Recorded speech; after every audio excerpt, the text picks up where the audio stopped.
الحديث السادس والعشرون عن أبي هريرة رضي الله عنه قال قال رسول الله صلى الله عليه وسلم كل سلام من الناس عليه صدقة كل يوم تطلع فيه الشمس تعدل بين اثنين صدقة وتعين الرجل في دابته فتحمله عليها أو ترفع له متاعه صدقة والكلمة الطيبة صدقة وبكل خطوة تمشيها إلى الصلاة صدقة وتميط الأذى عن الطريق صدقة رواه البخاري ومسلم. Hadis ke-26, mendamaikan orang yang bertikai dengan adil. Abu Hurairah radhiyallahu anhu berkata, Rasulullah sallallahu alaihi wasallam bersabda, setiap ruas tulang tubuh manusia wajib dikeluarkan sedekahnya setiap hari ketika matahari terbit. Mendamaikan antara dua orang yang berselisih adalah sedekah. Menolong seseorang dengan membantunya menaiki kenderaan atau mengangkat barang ke atas kenderaannya adalah sedekah. Kata-kata yang baik adalah sedekah. Tiap-tiap langkahmu untuk mengerjakan solat adalah sedekah. Dan membersihkan rintangan dari jalan adalah sedekah. Hadis riwayat Bukhari dan Muslim. Ia kurang lebih macam hadis sebelum ini. Ia menunjukkan kepada kita ni akan jalan-jalan dan cara-cara alternatif-alternatif di mana kita ni boleh berlurih kebajikan dan ganjaran daripada Allah Subhanahu wa taala. Ya Nabi sallallahu alaihi wasallam ya kullu sulama minan nasi alaihi sadaqah. Setiap urat sambungan urat sendi-sendi itu yang ada darah manusia tu padanya terdapat sedekah. Maksudnya apa? Kita ni punya jasad ni kan ni ada sendi-sendi urat tu. Dan sendi-sendi urat ni bagi siapa yang pada bidangnya mengetahui ia punya kepentingannya dalam pergerakan tani seharian tu. Dan kalau tani fikirkan kalau tiap benda tu hilang dan tani orang dapat buat apa-apa lah. Maka dari kerana itu ia termasuk daripada nikmat Allah Taala yang perlu disyukuri. Maka pada setiap hari kita ni bangun dan masih terdapat sendi-sendi itu padanya sedekah, yakni ada kewajipan untuk bersyukur. Dan bersyukur ni ya ada dua jenis. Satu dari segi perkataan, mengucapkan aku bersyukur ataupun alhamdulillah. Satu dari segi perbuatan. Dan dari segi perbuatan inilah untuk kita ni menyalurkan nikmat atau arah perkara yang diridai Allah Taala. Artinya macam mana kita ni mensyukuri nikmat harta dengan kita ni membelajarkan harta itu di jalan Allah Taala. Atau salah satu jenis syukur yang perlu kita ni buat, yang wajib kita ni buat. Macam mana kita ni mensyukuri sendi-sendi ni di sini dengan menyalurkan pergerakan kita ni pada hari itu kepada perkara yang diridai Allah Taala. Maka Nabi SAW bayangkan tiap sendi-sendi itu berapa buting, banyak antuk. Dan di setiap sendi itu perlu sedekah ataupun wajib tadi bersedekah untuk menandakan kesyukuran kepada Allah Taala. Mungkin akan timbul macam persoalan, mudah tu banyak tu, pasal aku bersedekah. Sebab tu diikuti selepas satunya Nabi SAW ta'dilu baina ithnaini sadaqah. Kau mendamaikan di antara dua orang, sudah, itu sedekah. Artinya itu satu perbuatan kebajikan yang diberikan jaran oleh Allah Taala. Wa tu'inu ar-rajula fi dabbatihi fatahmiluhu 'alaiha aw tarfa'u lahu mata'ahu sadaqah.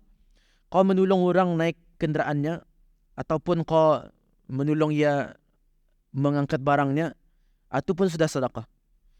Wal kalimatu thayyibatu sadaqah, dan perkataan yang baik atau mendoakan, contohnya jumpa orang bagi salam, mendoakan contohnya, ataupun biasanya doa dan perkataan-perkataan yang baik pun sedekah juga.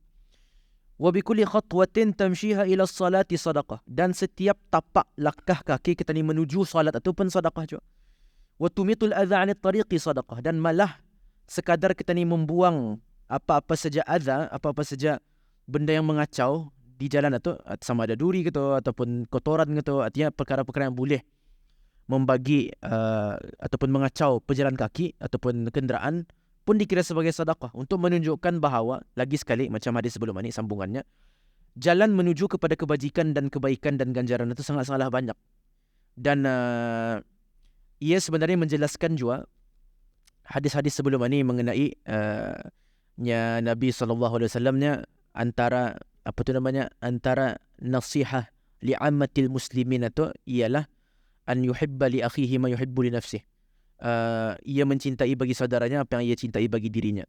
Dan Nabi SAW wa khaliqin nasa bi khuluqin hasan, dan berakhlaklah kepada manusia dengan akhlak yang baik. Termasuk daripada hak-hak manusia yang boleh kita tunaikan, dan termasuk daripada akhlak baik yang boleh kita tunaikan ialah mendamaikan antara dua orang, menolong orang naik kenderaan, membawakan barangnya, kalimatut thayyibah, perkataan-perkataan yang baik, dan malah perjalanan ataupun proses kita ni menuju ibadah kepada Allah Ta'ala pun boleh jadi kebajikan. Macam bikulli khatwatin tamshiha ila salati sadaqah. Tu. Artinya bukan kita ni tahu bahawa solat itu perkara yang baik. Itu tak kita tahu. Malah itu kewajipan kita ni. Akan tetapi rahmatnya Allah Ta'ala tu hatta proses kita ni menuju kepada solat itu pun dibagi ganjaran juga. Maka lagi sekali menunjukkan kepada kita ni bahawa jalan menuju kebaikan itu sangat-sangatlah banyak. Artinya untuk kita ni kan mentaati perintah Allah Ta'ala dan untuk kita ni meninggalkan larangannya dan untuk kita ni menarik dan mengarik redha Allah Ta'ala dan ganjarannya dan untuk kita ni menjadi orang baik dan untuk kita ni berakhlak mulia dan untuk kita ni sebagainya yang tadi telah bincangkan dalam hadis-hadis sebelum ni mengenai taat kepada perintah Allah Ta'ala dan kesuruhan agama ni sebenarnya adalah banyak alternatifnya. Contoh, banyak ia punya caranya dan indah limited kepada beberapa perkara sahaja. Hatta naf'un nas atau memberi manfaat kepada manusia secara umumnya ia sudah khuluq hasan, ia sudah akhlak baik yang diperintahkan oleh Nabi SAW dan yang menjadi hak sesama manusia yang perlu kita ni tunaikan itu. Dia tadi malah dalam Quran hablum minallah wa hablum minan nas. Hablum minan nas yang kita ni hubungan sesama manusia. Basically ialah hak-hak manusia lain yang perlu kita ni penuhi. Dan antara haknya didasari oleh kecintaan kita ni kepada saudara kita ni, apa yang tadi cintai untuk diri kita ni. Dan berdasarkan kepada itu, tadi berakhlak dengan arah diorang dengan akhlak yang baik. Apa contoh akhlak yang baik? Sebelum ni tadi tahu memuliakan tetamu, memuliakan jiran, dan termasuk juga di sini mendamaikan antara dua orang yang berkelahi, menolong orang naik kenderaan. Basically semua perkara yang memberi manfaat arah manusia, termasuk daripada kita ni menunaikan hak manusia lain dan termasuk daripada anjuran untuk tadi berakhlak baik. Itu semua perkara yang membagi manfaat arah manusia seperti mana diperintahkan oleh syara.